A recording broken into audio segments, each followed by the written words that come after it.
First of all, though, I want to get to Michael Austin. He is with the Show Me Institute. He is a policy analyst over there. Michael, how are you? Hey there. Good afternoon. How are you? Thanks for having me.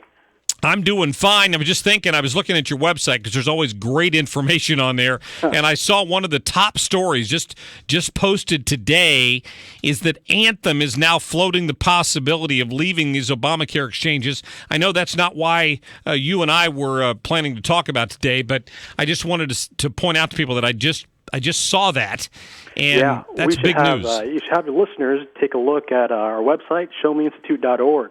We have many different writings by our own expert, Patrick Ishmael, on the Obamacare premium increases and how that's going to affect Missouri and many counties down the line. But no, it's very surprising stuff. Yeah, it sure is. And more bad news for people on Obamacare, that's for sure. Yeah. But what we need to talk about, because Donald Trump he's been focusing on it, it's made me happy, is the economy.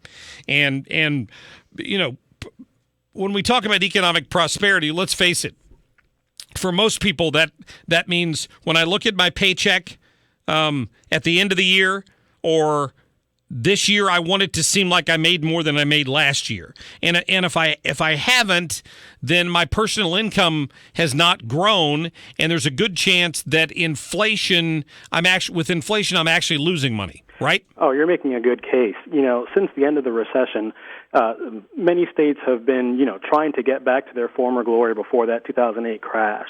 And if you think about it, such as a race towards this economic prosperity, unfortunately, Missouri's just having a tough time trying to keep up with the rest of the pack. I mean, if you look from 2010 to now, look at the growth rates, Missouri's ranked 40th. Out of all 50 states, and just like you said, the reason that's so bad is when you factor into account inflation, that means it's affecting your income and your buying power, how much you can buy of goods and services. Yeah, if you want to go buy a new car, a new house, you've got to feel confident that your income is on at least a stable setting, if not an upward trajectory over the next 15 or 20 years. That's exactly that. So inflation since 2010 has been around 2%. Missouri's personal income growth has been barely above that, 2.8% a year.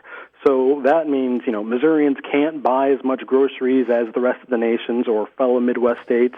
Missourians can't, increase their savings as much as other states. Basically, they have limited options of what they can do with their money simply because Missouri's not growing like everyone else. So Michael, when you analyze this at the Show Me Institute, I've heard all of the candidates for governor talk about how they're going to fix this.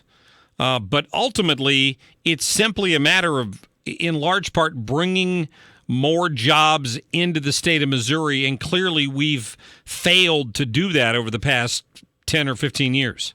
Our co-founder for the Show Me Institute, Rex Sinkfield, put a post up on our website, showmeinstitute.org, called The Dismal Recovery. And he speaks at length about the nation, about the GDP growth slowing down over time. And his main culprit, or at least what's the list as the main culprit for this slow GDP growth, is lack of investment.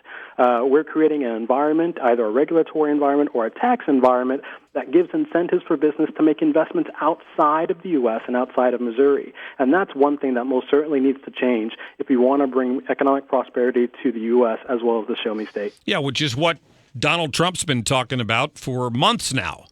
He is part of that problem with it being companies being more incentivized to move jobs away as opposed to bringing them back.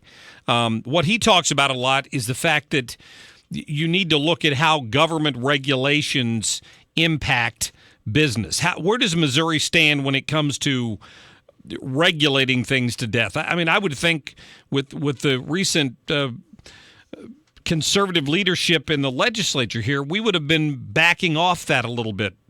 Well, I have written in a post about entrepreneurship and startups in Missouri, listing a report that listed Missouri as having the 29th least burdensome regulations on startups. Okay.